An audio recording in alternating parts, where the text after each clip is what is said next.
जमहूरियत की तो यही खासियत है,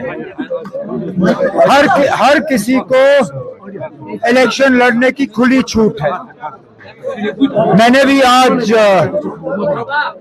इंडियन एक्सप्रेस अखबार के जरिए ये खबर पढ़ी कि शायद जमाते इस्लामी जो ये कोशिश कर रही थी कि उनके ऊपर लगाई हुई बैन जो है वो उठे, और बैन उठने के बाद वो अपने नुमाइंदे इलेक्शन में उतारने की बात कर रहे थे। बदकिस्मती से इलेक्शन ब्यूगल बजने से पहले उनके ऊपर लगाई हुई बैन उठी नहीं। आज अखबारों के जरिए ये खबर आई है कि शायद वो अब इंडिपेंडेंट जो है कैंडिडेट्स उठाएंगे। बिस्मिल्लाह, हम तो चाहते थे कि वो अपने सिंबल पे कैंडिडेट उठाएं, अपने पार्टी जमाते इस्लामी के नाम पे कैंडिडेट उठाएं, लेकिन अगर वो मुमकिन नहीं हुआ तो चलिए आजाद उम्मीदवार ही सही आए मैदान में, अपना मंशूर लेके, अपने इरादे लेके, अपने वादे लेके, और फिर लोगों तक है वो किसको वोट देना पसंद करेंगे।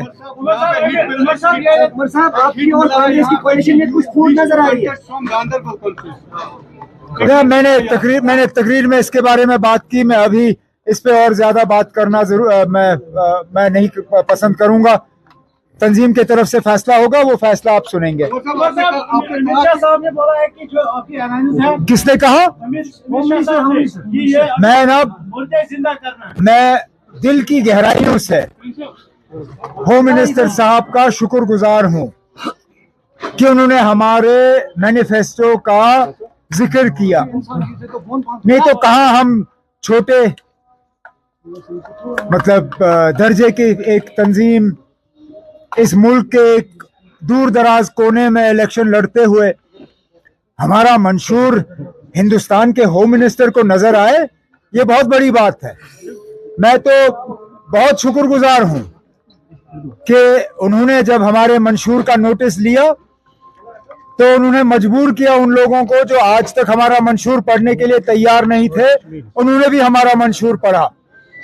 अफसोस की बात यह है कि होम मिनिस्टर साहब को हमारे मंशूर में एक ही पैराग्राफ नजर आया, और कुछ ऐसी बातें भी होम मिनिस्टर साहब ने की जो हमारे मंशूर में कहीं है ही नहीं, जिस तरह नाम बदलने की बात।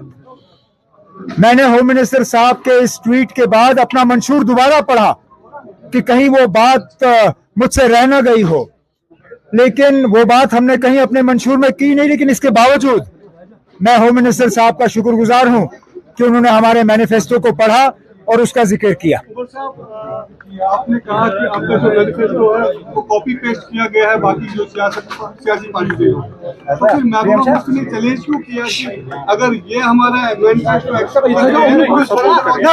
छोड़ दीजिए उनके चैलेंज को। अंग्रेजी में एक कहावत है, imitation is the best form of flattery. उन्होंने हमारे मैनिफेस्टो का नकल करके हमारी तारीफ की, हमें फ्लैटर किया, और ये साबित किया कि सबसे बेहतर और सबसे उम्दा अगर किसी जमात के पास आने वाले 5 साल के लिए एक प्रोग्राम है, वो जम्मू कश्मीर नेशनल कॉन्फ्रेंस है। चले।